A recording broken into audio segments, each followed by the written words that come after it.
لقد حق القول على أكثرهم فهم لا يؤمنون إنا جعلنا في أعناقهم أغلالا فهي إلى الأذقان فهم مقمحون وجعلنا من بين أيديهم سدا ومن خلفهم سدا فأغشيناهم فهم لا يبصرون وسواء عليهم أنذرتهم أم لم تنذرهم لا يؤمنون إنما تنذر من اتبع الذكر وخشي الرحمن بالغيب فبشره بمغفرة وأجر كريم إنا نحن نحيي الموتى ونكتب ما قدموا وآثارهم وكل شيء أحصيناه في إمام مبين واضرب لهم مثلا أصحاب القرية إذ جاءها المرسلون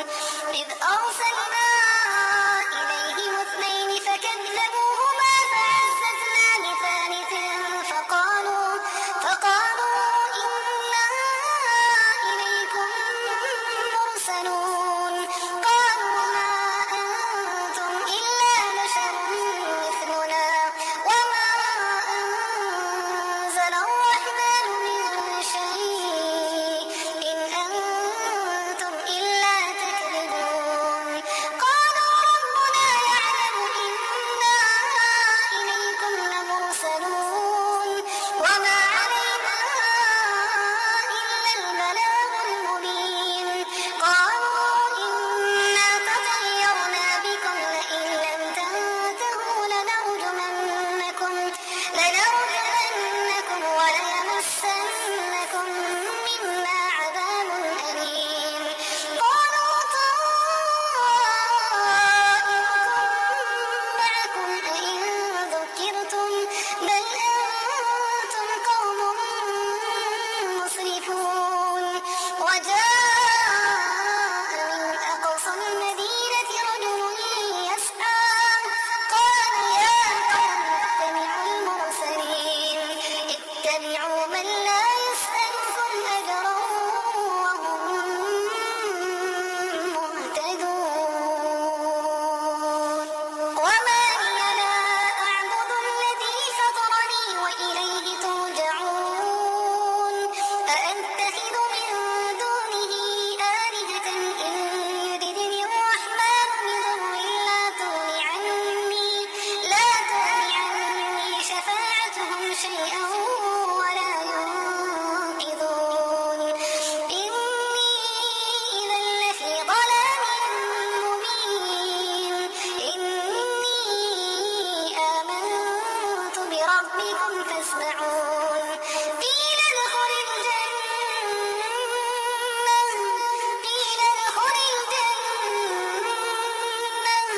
قال يا ليت قومي يعلمون بما غفر لي ربي وجعلني من المكرمين وما أنزلنا على قومه من بعده من جند من السماء وما كنا منزلين إن كانت إلا صيحة واحدة فإذا هم خامدون يا حسرة على العباد ما يأتيهم من رسول إلا كانوا به يستهزئون ألم يروا كم أهلكنا قبلهم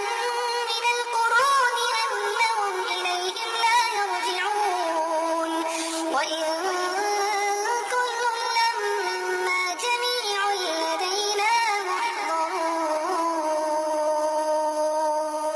وآية لهم الأرض الميتة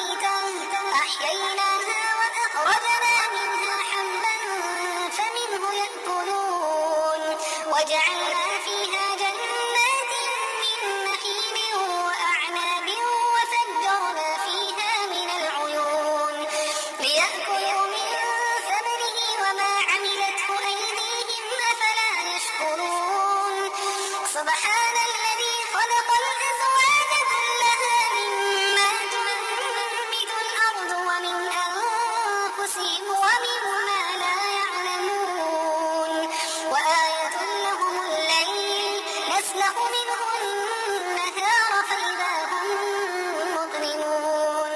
والشمس تجري لمستقر لها ذلك تقدير العزيز العليم والقمر قدرناه منازل حتى عاد كالعرجون القديم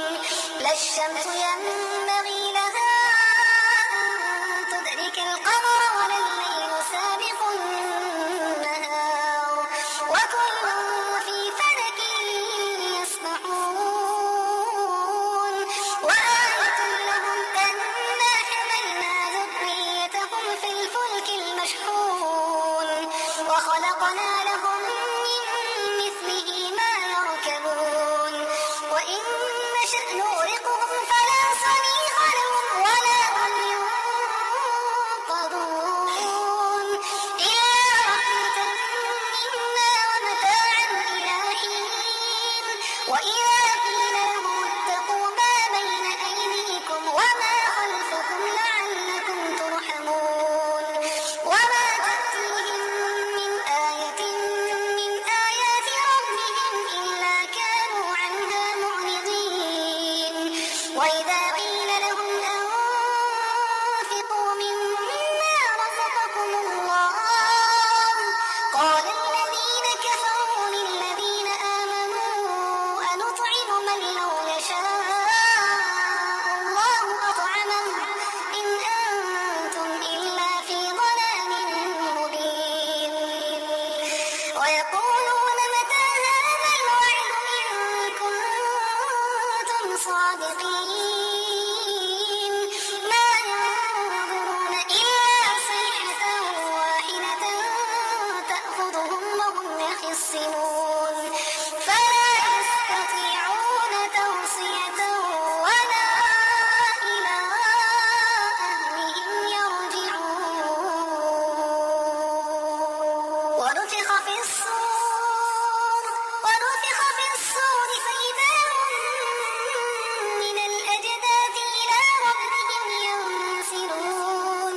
قالوا يا ويلنا من بعثنا من مرقدنا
وما علمناه الشعر وما ينبغي له إن هو إلا ذكر وقرآن مبين لينذر من كان حيا ويحق القول على الكافرين أولم يروا أنا خلقنا لهم مما عملت أيدينا أنعاما فهم لها مالكون وذللناها لهم فمنها ركوبهم ومنها يأكلون ولهم فيها منافع ومشارب أفلا يشكرون واتخذوا من دون الله آلهة لعلهم ينصرون لا يستطيعون نصرهم وهم لهم جند محضرون فلا يحزنك قولهم إنا نعلم ما يسرون وما يعلنون أولم ير الإنسان أنا خلقناه من نطفة فإذا هو خصيم مبين وضرب لنا مثلا ونسي خلقه قال من يحيي العظام وهي رميم قل يحييها